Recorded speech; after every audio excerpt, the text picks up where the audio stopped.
Class 9th polity, chapter number 1, सब chapter 1.3, phases in the expansion of democracy. ये chapter थोड़ा interesting है। इस चैप्टर में बताया गया है कि क्या क्या फेज़ आए डेमोक्रेसी को एक्सपेंड होने में, और किस किस तरह से वो एक्सपेंड हुई, और कहाँ कहाँ पर वो फैली, और वो कैसे फैली, और डेमोक्रेसी शुरू कैसे हुई। तो बिगिनिंग करते हैं इसकी। फर्स्ट सब हेडिंग है द बिगिनिंग। अब इसमें लिखा हुआ है this maps do not tell us more about what happen before the 20th century. जो मैप हमने ऊपर 1.2 में पढ़े वो हमें इनफ डाटा नहीं देते कि क्या हुआ 20th सेंचुरी के पहले। तो you may have read the chapter on the French revolution of 1789 in the history book of this course. जो इसी 9th क्लास की हिस्ट्री बुक है उसमें फर्स्ट चैप्टर है जिसका नाम है फ्रेंच रेवोल्यूशन। फ्रेंच रेवोल्यूशन में सबसे पहले डेमोक्रेसी की जो बात है लोगों के सामने आई कि डेमोक्रेसी लोगों ने डिमांड की वहाँ के राजा से, वहाँ से उन्होंने डेमोक्रेसी की डिमांड चालू की। तो वहाँ के लोगों ने सवाल उठाना चालू किया कि राजा ही हम पे राज क्यों करेगा, हम और कोई और हम पे राज क्यों नहीं कर सकता, हम अपने रूलर्स क्यों नहीं चुन सकते। तो वहाँ पे मांग हुई फ्रांस में, तो वहाँ पे एक डेमोक्रेसी कॉन्स्टिट्यूशन वहाँ पर बनाया गया। लेकिन क्या हुआ वक्त के साथ कि वहाँ फिर से राजा ने उस कॉन्स्टिट्यूशन को हटा दिया और अपने सुप्रीमेसी वापस ला दिया। फिर कॉन्स्टिट्यूशन बनाया गया, फिर राजा आ गया। ऐसे काफ़ी 2 या 3 बार कॉन्स्टिट्यूशन बनाए गए और फिर से वो हटाए गए। फिर से राजा आता था, फिर कॉन्स्टिट्यूशन आता था। तो ये हम बिल्कुल डिटेल में पढ़ेंगे चैप्टर फर्स्ट हिस्ट्री में। और लेकिन हालांकि देखा जाए तो ब्रिटेन में क्या हो रहा था कि जो प्रोग्रेस थी टुवर्ड्स डेमोक्रेसी वो बहुत पहले चालू हो चुकी थी। फ्रेंच रेवोल्यूशन के भी वो इतने पहले चालू हो चुकी थी, 12th सेंचुरी के आसपास, 12th सेंचुरी के आसपास वो चालू हो चुकी थी। लेकिन वो इतनी स्लो, इतनी ग्रोथ इतनी स्लो थी, प्रोग्रेस उसकी इतनी स्लो थी। लेकिन क्या हुआ कि 18th और 19th सेंचुरी में वो थोड़ा पेस पकड़ा। क्यों? क्योंकि लोग जागरूक होने चालू हुए, लोगों में इनलाइटमेंट आया, लोगों सवाल पूछने शुरू किए। तो वहाँ पर ब्रिटेन में जो राज करता है वहाँ पे क्वीन होती है, जिसमें मोनार्की मतलब राजा का शासन, क्वीन का शासन। तो वहाँ पे मोनार्की थी। तो 18th और 19th सेंचुरी में धीरे धीरे वहाँ पर क्वीन की पावर कम कर दी गई। फ्यूडल लॉर्ड्स जो होते थे, फ्यूडल लॉर्ड्स वहाँ पर जो ब्रिटेन में और कहीं पर भी जैसे कोई राजा होता है जिसके पास बहुत बड़ा लैंड होता है। फ्यूडलिज्म का मतलब क्या होता है कि सारा लैंड उस राज्य का केवल और केवल राजा के पास रहेगा। तो जैसे ये राजा है तो इसके पास पूरा लैंड है, लेकिन अब ये सभी पे कंट्रोल नहीं कर पा रहा, इतने दूर दूर लैंड है। तो ये अपने कुछ भरोसेमंद लोगों में वो बांट देगा अपना लैंड कि आप इसे रूल कीजिए, आप इसे रूल कीजिए, आप इसे संभालिए। तो जिसे जिसे बांटेगा, जैसे ABC को बांट दिया तो ये ABC इस राजा के फ्यूडल लॉर्ड्स कहलाएंगे। तो इस तरह से इस फ्यूडल लॉर्ड को हम डिफ़ाइन कर सकते हैं। और डेमोक्रेसी आगे बढ़ने के समय फिर देखा गया कि जो ब्रिटिश कॉलोनी थी नॉर्थ अमेरिका में ब्रिटिश कॉलोनी थी, उन्होंने अपने आप को आज़ाद कराया।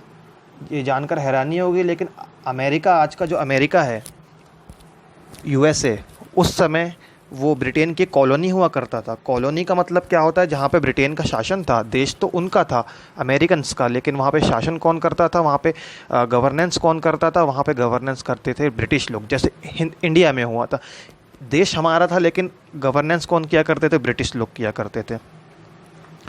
तो British colonies in North America declared themselves independent in 1776.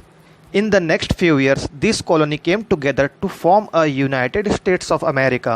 They adopted a democratic constitution in 1787, but here too, the right to the vote was limited to very few men. अब देखो क्या हुआ कि वहाँ बहुत सारे स्टेट हुआ करते थे, छोटे छोटे। आज का जैसे हम अमेरिका देख रहे हैं, वो आज का अमेरिका इस तरह से नहीं था। वहाँ पे बहुत से स्टेट हुआ करते थे।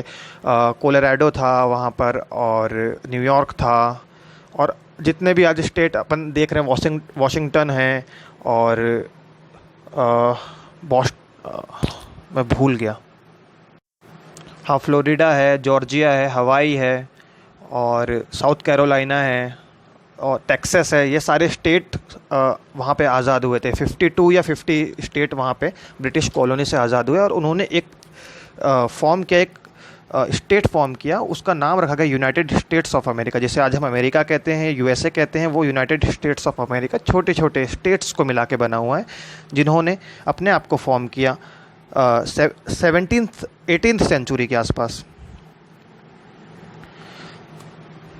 तो अब नीचे देखते हैं। लेकिन वहाँ पर क्या हुआ कि वहाँ डेमोक्रेसी तो ला दी गई, लेकिन क्या हुआ वहाँ पर democracy free and fair democracy नहीं थी। वहाँ पे बहुत कम लोगों को वोट देने का अधिकार था। जो ब्लैक लोग हैं, जो एथनिसिटी जिनकी अफ्रीकन है, वहाँ पे उन्हें वोट देने का अधिकार नहीं था। वोट देने का अधिकार केवल वाइट लोगों का था और वहाँ पे महिलाओं को भी वोट देने का अधिकार नहीं था। महिलाओं को तो बहुत कम जगह ही अधिकार दिया गया था। तो आगे यहाँ पे पढ़ते हैं, many European countries that were becoming more democratic did not initially allow all people to vote. In some countries only people owning a property had the right to vote. Often women did not have the right to vote. In the United States of America, the blacks all over the country could not exercise the right to vote until 1965. ये कितनी एक सबसे पुरानी democracy आज America को माना जाता है, यूएसए को माना जाता है।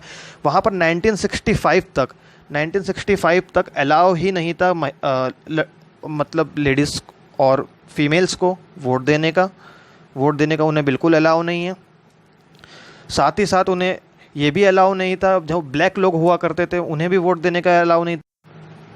और कब ये बना हुआ है 1787 में, और इन्हें राइट कब मिल रहा है वोट का?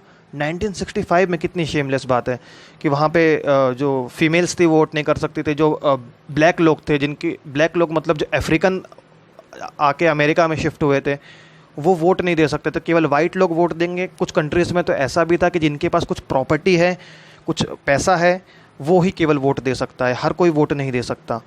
तो ऐसे ऐसे भी नियम बने। अब यहाँ एक चार्ट दिया हुआ है जिसमें यूनिवर्सल एडल्ट फ्रेंचाइज कब और कहाँ ग्रांट किया गया। अब यूनिवर्सल एडल्ट फ्रेंचाइज ये एक बहुत ज़रूरी चीज़ है, इसे पढ़ना बहुत अच्छे से ज़रूरी है। यूनिवर्सल एडल्ट फ्रेंचाइज का मतलब होता है हर वो इंसान जो एडल्ट हो चुका है, जो वोट देने की उम्र पर आ चुका है, चाहे उसके पास लैंड हो, चाहे उसका नाम, चाहे वो फीमेल हो, मेल हो, ब्लैक हो, किसी भी तरह के डिस्क्रिमिनेशन से बच के उसे वोट देने का अधिकार मिल जाना, इसे यूनिवर्सल एडल्ट फ्रेंचाइज कहते हैं, जो कि बहुत कम जगह ग्रांट की गई इनिशियली। तो ये यहाँ पे दिया गया है कि कहाँ कहाँ कब ग्रांट की गई। सबसे पहले ग्रांट की गई थी न्यूजीलैंड में, ये याद रखने की ज़रूरत है। फिर रशिया में ग्रांट की गई, फिर Germany, Netherlands, Britain, Sri Lanka, Turkey, France, Japan, India 1950 में इंडिया में दे दी गई। जो यूएसए में स्ट्रगल हुए, सालों हंड्रेड्स ऑफ ईयर्स स्ट्रगल हुए वहाँ पे कि हम उन्हें यूनिवर्सल एडल्ट फ्रेंचाइज मिले और उन्हें वोट देने का अधिकार हो। इंडिया में हमें हाथों हाथ मिल गया। 1950 में हमारा कॉन्स्टिट्यूशन अप्लाई हुआ और हमें मिल गया। कितनी अच्छी बात है। इवन इस दुनिया के सबसे पुरानी डेमोक्रेसी यूएस, यूनाइटेड स्टेट्स से भी पहले इंडिया को मिला है यूनिवर्सल एडल्ट फ्रेंचाइज। यहाँ पे हर वो इंसान जो गरीब हो, अमीर हो, जिसके जेब में एक भी रुपए ना हो, जिसके अकाउंट में करोड़ों भी हो, अगर वो 18 वर्ष की आयु को क्रॉस करता है तो वो वोट दे सकता है। ये हमारे इंडिया का एक खासियत है। तो बहुत कम कंट्रीज़ में दिया गया। और आगे इसमें अब है एंड ऑफ कॉलोनियलिज्म। अब कॉलोनीज़ क्या हुआ करती थी? कॉलोनीज़ उसे कहा जाता था, कोई भी एक देश, ज़्यादातर यूरोपीय देशों ने, जो फ्रांस हो गया, और जो अंग्रेज़ जिसे हम कहते हैं, यूनाइटेड किंगडम के जो लोग थे ब्रिटेन के, तो उन्होंने अपनी छोटी छोटी कॉलोनीज़ बनाए रखी थी। उन्होंने कुछ देशों में व्यापार के बहाने कब्ज़ा करके रखा हुआ था। काफ़ी देश है, ऑस्ट्रेलिया, इंडिया, म्यांमार, पाकिस्तान और बहुत से देश, लैटिन अमेरिका के काफ़ी देश थे, और काफ़ी सारे उसमें आइसलैंड्स भी थे, उन्होंने कब्ज़ा के रखा हुआ था।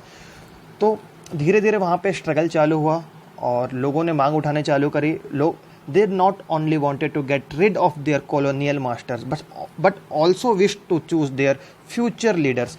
अब क्या हुआ कि वहाँ पर लोगों ने ये डिमांड करना चालू किया कि हमें आपसे ही केवल मुक्ति नहीं चाहिए, हमें इस देश में डेमोक्रेसी भी चाहिए, हम लोगों को अब इलेक्ट करेंगे, हम या अपने लीडर्स को इलेक्ट करेंगे।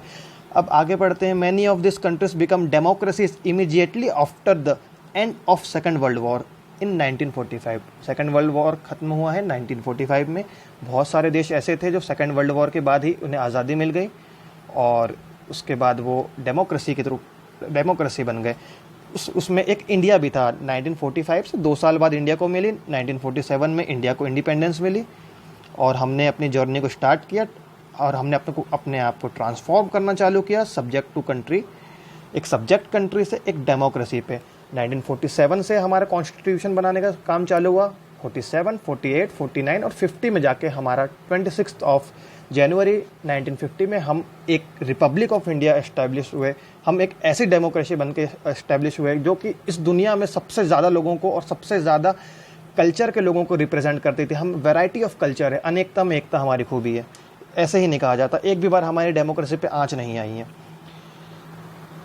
अब जैसे आँच नहीं आई है, मैंने कहा, ऐसे कुछ देश ऐसे भी हुए जहाँ डेमोक्रेसी तो इनिशियली बना दी गई लेकिन वहाँ काफ़ी ज़्यादा लोगों फिर मिलिट्री कूप्स हुए और वहाँ पर डेमोक्रेसी की हत्या की गई। इसका एक एग्जांपल है घाना। घाना एक अफ्रीकन कंट्री है। अब Ghana used to be a British colony named Gold Coast, नाम से ये ब्रिटिश कॉलोनी हुआ करता था, ब्रिटिश के कंट्रोल में था। इट बिकम इंडिपेंडेंट इन 1957 में इंडिपेंडेंट हुआ, हमसे 10 साल बाद। It was among the first countries in Africa to gain independence. ये उन कुछ गिनी चुनी पहली कंट्रीज में था जिन्होंने अफ्रीका में इंडिपेंडेंस गेन करी। It inspired other African country to struggle for freedom. इन्होंने और भी कंट्रीज को इंस्पायर किया कि आप भी आए और स्ट्रगल करें फ्रीडम के लिए। अब यहाँ के जो लीडर थे, इनका नाम था क्वामे एनकुरमा। तो इनके लीडरशिप में ये पूरा इनका स्ट्रगल चलाया गया इंडिपेंडेंस के लिए। अब इसे फटाफट एक बार पढ़ लेते हैं, जैसे मैं पढ़ रहा हूँ वैसे एक बार रीड कर लेना। Goldsmith and himself a teacher was active in the independence struggle of his country after independence. Nkrumah, यार नाम, एक मिनट, एक्चुअली में ये जो लिखा हुआ है ना, इनका जो एन से वो इस तरह से प्रोनाउंस नहीं होगा, वो प्रोनाउंस इस तरह से होगा, एनक्रुमा। इसे एनक्रुमा बोलेंगे, एच इसमें साइलेंट है, Nkrumah. After independence Nkrumah became the first prime minister then president of Ghana. इन्होंने अपने आप को प्रेसिडेंट ऑफ घाना और पहला प्राइम मिनिस्टर वो कर दिया, इलेक्ट कर दिया खुद को डेमोक्रेसी के थ्रू। लेकिन फिर क्या हुआ, उन्होंने अपने आप को लाइफ टाइम प्रेसिडेंट डिक्लेयर कर दिया। लेकिन डेमोक्रेसी के तो खिलाफ है, लाइफ टाइम प्रेसिडेंट को हो ही नहीं सकता। एक स्पेसिफिक टर्म के बाद सरकार और रूलर बदलने चाहिए बाय इलेक्शन। लेकिन क्या हुआ, इन्होंने अपने आप को कर दिया। लेकिन क्या हुआ कि 1966 में और भी बड़ी गड़बड़ हो गई। वहाँ की मिलिट्री ने कूप कर दिया, ओवरथ्रोन बाय मिलिट्री। अब बताइए, वहाँ उन्होंने पहले डेमोक्रेसी की हत्या की कि मैं प्रेसिडेंट फॉर लाइफ हूँ, और फिर मिलिट्री ना कर रही कहीं कसर भी पूरी कर दी। मिलिट्री ने बोली आप हटो यहाँ से, चलो अब मिलिट्री रूल करेगी। तो इसमें लिखा है like Ghana most countries become democracies after gaining independence had a mixed record. ज़रूरी नहीं था कि जिन्होंने डेमोक्रेसी अपने आप को डिक्लेयर किया वो अंततोगत्वा आखिरी में लास्टली वो डेमोक्रेसी ही रहे, बीच में कभी कुछ उथल पुथल ना आई। इंडिया का रिकॉर्ड इसलिए मैं बहुत अच्छा मानता हूँ, इंडिया में कभी डेमोक्रेसी पे आँच नहीं आई है, इसलिए India is a thumping democratic country, ये हम प्राउडली कह सकते हैं। They could not remain democracies for long. ठीक है, वही बात है। अब चलिए थोड़ी बात अब नेबर्स की भी कर लेते हैं। In this period major changes also took place in India's neighbourhood. Pakistan हमारे परम मित्र and Bangladesh made a transition from army rule to democracy in 1990s। 1990s में वहाँ पे आर्मी रूल भी रहा, फिर डेमोक्रेसी आई, फिर आर्मी रूल रहा, फिर डेमोक्रेसी आई। फिर 1999 में क्या हुआ, जनरल परवेज मुशर्रफ, नाम तो सुना ही आपने होगा, इन्होंने फिर से आर्मी रूल ला दिया पाकिस्तान में। मतलब कितनी शर्म की बात है, वहाँ की आर्मी ही वहाँ की जो गवर्नमेंट है जिसके ऑर्डर फॉलो करने चाहिए उसको हटा के खुद अपनी गवर्नमेंट वहाँ पे ला ले रही। कितनी शर्म की बात है। सोचो इंडिया की जो इंडियन आर्मी है वो दिल्ली को घेर ले और दिल्ली को प्राइम मिनिस्टर को बोले कि नहीं नहीं नहीं हम अब रूल करेंगे। मतलब सभी देशवासियों के 125-135 करोड़ देशवासियों के जो सर है ना वो शर्म से झुक जाएंगे। लेकिन पाकिस्तान बेशर्म, वहाँ होता रहता है ऐसा, बिल्कुल उनके लिए कुछ नया नहीं है। वहाँ पे बहुत बार मिलिट्री कूप हुआ है। तो ये एक डाटा है इम्पोर्टेंट, पढ़ना चाहो तो बिल्कुल पढ़ सकते हैं। अब 2005 में 140 कंट्रीज़ हैं जो कि होल्ड करती हैं मल्टी पार्टी इलेक्शंस। डेमोक्रेसी तो देखो फिर चाइना में भी है, लेकिन क्या वहाँ पे मल्टी पार्टी है? नहीं, वहाँ सिर्फ एक पार्टी है, कम्युनिस्ट पार्टी ऑफ चाइना, उन्हीं को आपको जिताना है। रशिया में भी सेम वैसा ही है, एक ही पार्टी है, उसी को आपको जिताना है। तो यूनाइटेड नेशन क्या होता है? यूनाइटेड नेशन में सारे देशों का रिकॉर्ड रहता है। सारे देश, यूनाइटेड नेशन जो होता है, यूनाइटेड नेशन सारे देशों के लिए all over the world law बनाता है।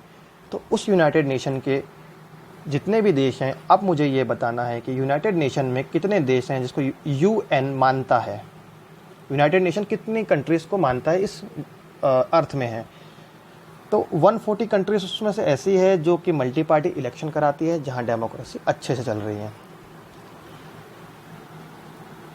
अब ये जो बना हुआ है, मेमोरियल बना हुआ है, ये घाना में है, 1992 में कमीशन हुआ। अब क्या हुआ कि ये जो पार्क है ये बनाया गया है क्वामे एनक्रुमा के नाम पे, जो घाना के फर्स्ट प्राइम मिनिस्टर या प्रेसिडेंट बने थे। और लेकिन क्या हुआ इसमें 20 ईयर आफ्टर तो उनके मरने के 20 साल बाद बनाया गया। अब ये बताओ कि ऐसा क्या हुआ होगा कि उसको इतना समय लग गया बनने में? क्या हुआ, बीच में कोई और रूल करने लगा था क्या, या फिर पैसे नहीं थे उनके पास? क्या था, ऐसा क्या था? ये मुझे बताना कि 20 साल क्यों लग गए इतनी सी चीज़ को बनने के लिए। तो अपन नेक्स्ट पेज में आते हैं। अब हम अपने और नेबर्स का बात करते हैं। हम बात करते हैं अब म्यांमार के बारे में। म्यांमार की लोकेशन मुझे इंडिया के मैप में मार्क करके बताना तुम। म्यांमार हमारा पड़ोसी कंट्री है और कितने हमारे स्टेट म्यांमार को छूते हैं ये भी तुम्हें बताना है। देखो यहाँ पे दिया भी हुआ है, locate Myanmar on Atlas which Indian states border shares the border with this country.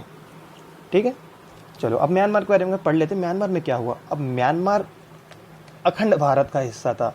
Myanmar पहले इंडिया के अंडर आता था, वो ब्रिटिश इंडिया को भी रूल करते थे और बर्मा को भी रूल करते थे। म्यांमार का पुराना नाम एक बर्मा था, बर्मा नाम है। तो हुआ ये कि ब्रिटिश ने बर्मा को इंडिया से अलग कर दिया। अब उनकी मर्जी जो करें वो रूल कर रहे हैं। तो म्यांमार की कहानी सुन लेते हैं।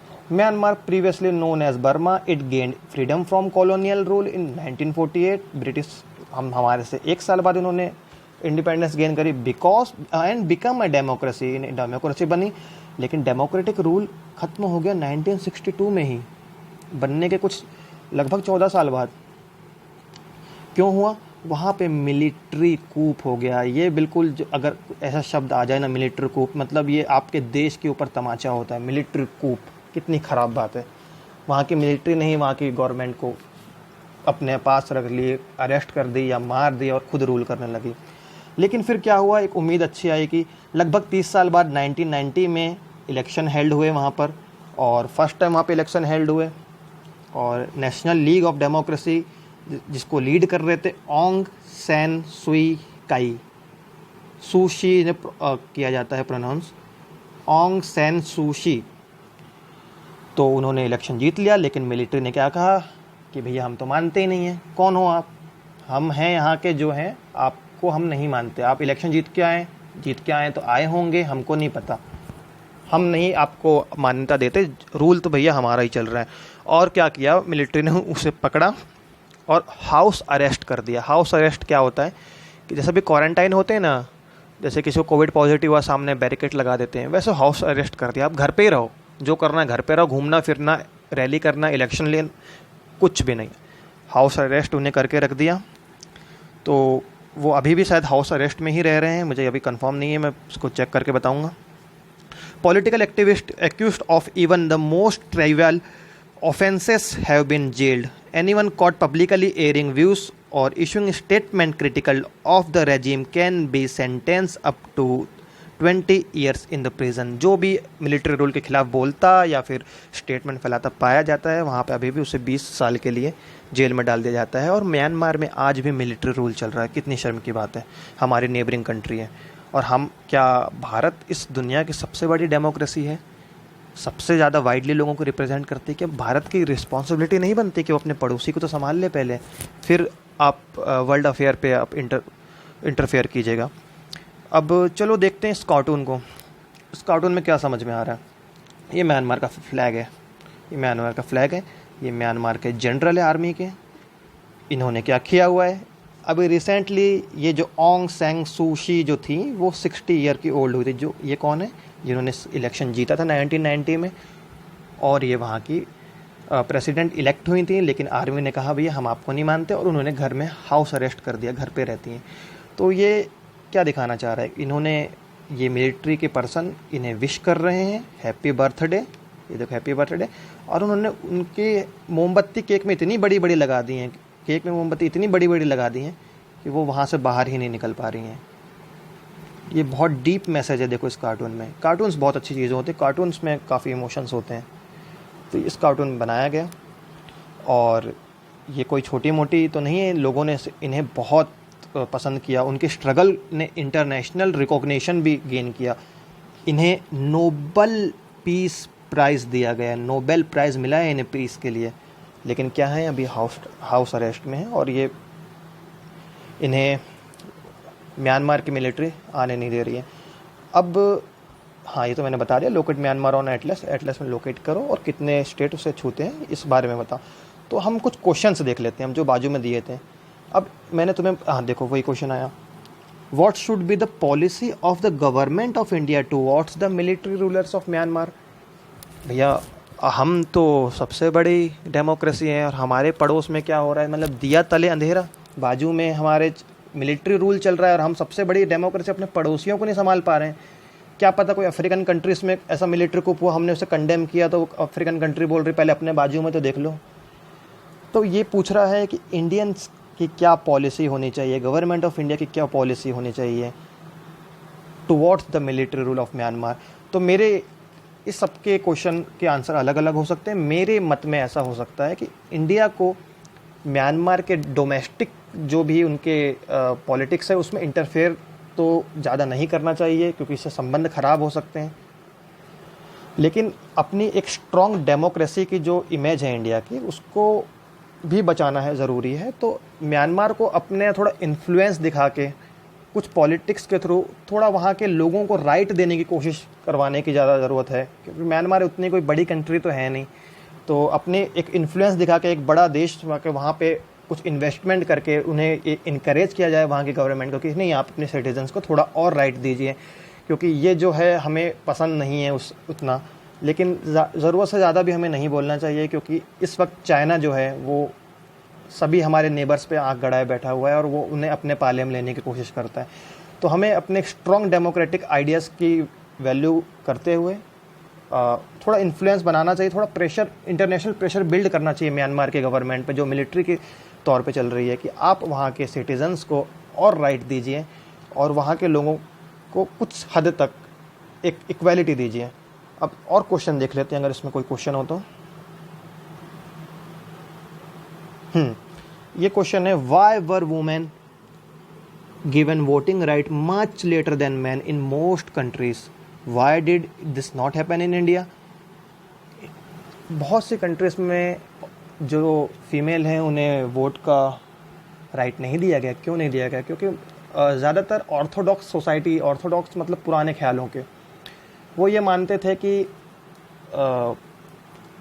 जो मैन होता है, जो मेल होता है, उसका काम होता है बाहर जाना, पॉलिटिक्स को समझना, काम करना, घर में पैसे कमा के लाना, और फीमेल का काम होता है घर पे रहना, घर की सफाई करना, घर के काम करना। तो ये सोच केवल इंडिया में नहीं थी, पहले ऑल ओवर द वर्ल्ड फैली हुई थी। तो वहाँ पर लोगों को ये लगा कि ये क्या वोट देंगी, तो उन्हें वोटिंग राइट ही नहीं दिया गया। कितनी गलत बात थी। अब ये सेकंड क्वेश्चन है कि Y did this not happen in India. India में इसलिए नहीं हुआ, इंडिया ने इंडिपेंडेंस गेन करी 1947 में, तो उसके बाद देखा गया और 1947 में जो हमारे संविधान के, जो हमारे कॉन्स्टिट्यूशन के जो मेकर्स थे, उन्होंने देखा कि नहीं, ये हमें ये गलती नहीं करना है जो और देशों ने करी है। हमें अभी से यूनिवर्सल एडल्ट फ्रेंचाइज देनी है, मतलब जो भी इंसान 18 साल के ऊपर होगा, चाहे उसके पास जेब में एक भी रुपए ना हो, लेकिन अगर वो भारत का नागरिक है तो वो वोट कर सकता है, वो वोट कर सकता है। और चाहे वो मेल हो चाहे वो फीमेल हो। कितनी खूबसूरत, कितना अच्छा कॉन्स्टिट्यूशन हमारा बना के दिया है हमें, इसलिए हमें प्राउड होता है हमारे इंडियन होने पे। और मेरे ख्याल से बस यही क्वेश्चन है। Look at this map, which period do you find the most important expansion of democracy. नहीं, ये तो पिछले का है। तो ये अब ये हमारा एक इंपॉर्टेंट टॉपिक खत्म होता है, 1.3 phases in the expansion of democracy. तो होमवर्क मुझे बता देना, ठीक है।